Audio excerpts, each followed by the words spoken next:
Siempre un gusto poder saludar al maestro Alfonso Zárate. ¿Cómo está? Bienvenido, maestro, para hablar en torno a la renovación de la dirigencia en la Comisión Nacional de los Derechos Humanos. Bueno, ¿renovación o reelección?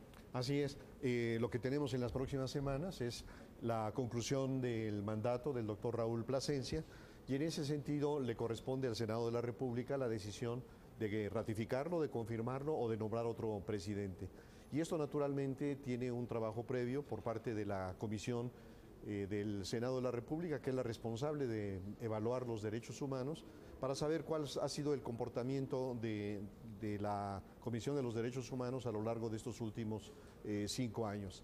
Y creo que vale la pena decir algo. A lo largo, sobre todo, de los últimos años de la hegemonía del PRI, digamos antes del año 2000, antes de la alternancia, con un profundo deterioro de los derechos humanos y de otros aspectos democráticos, se decidió ir creando una serie de instituciones ciudadanizadas, una serie de instituciones en las cuales no participaran miembros de gobierno, sino figuras destacadas de la sociedad civil, para atender temas de gran relevancia. Es el caso del Instituto Federal Electoral, es el caso también de la Comisión Nacional de los Derechos Humanos, pero por alguna razón los legisladores y quienes promovieron la creación de estas instituciones pensaron que había como una condición de protección a quienes estaban allí, de dotarlos de ingresos extraordinarios. En el caso, por ejemplo, del IFE, los consejeros tienen un ingreso equiparable al de un ministro de la Suprema Corte de Justicia de la Nación.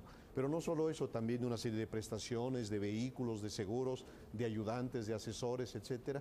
Y todo esto para garantizar la pureza de los ciudadanos empoderados.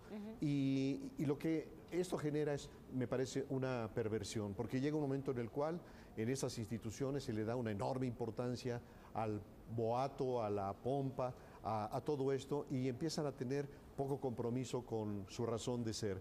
Y creo que un ejemplo muy claro de esto es la Comisión Nacional de los Derechos Humanos, una institución que, si le aprueban lo que solicita de presupuesto, va a ejercer más de 1.400 millones de pesos. Es decir, es la institución más cara en el continente americano en búsqueda de los derechos humanos. Y si contrastamos estos enormes recursos, no solamente de orden material, de orden financiero, de orden humano, con los resultados, vemos que los resultados no tienen nada que ver. Es decir, es una institución pesada, es una institución onerosa y es una institución perezosa. Hay un cálculo de que algunas de las recomendaciones de las indagatorias les toman año y medio, y en algún caso, por ejemplo, en el de la matanza de San Fernando, les tomó más de 3 años. Entonces yo creo que lo que ocurre a la hora de analizar esta gestión es que el presidente de la comisión no ha tenido la voluntad de pararse frente al poder. Es decir, el responsable de la Comisión de los Derechos Humanos debe de pararse críticamente frente al poder, y en vez de esto ha coqueteado con el poder. Es que es justamente a lo que iba, lo que implica el tener un ombudsman en campaña. Así es. Entonces, ¿qué es lo que necesitamos en la Comisión Nacional de los Derechos Humanos?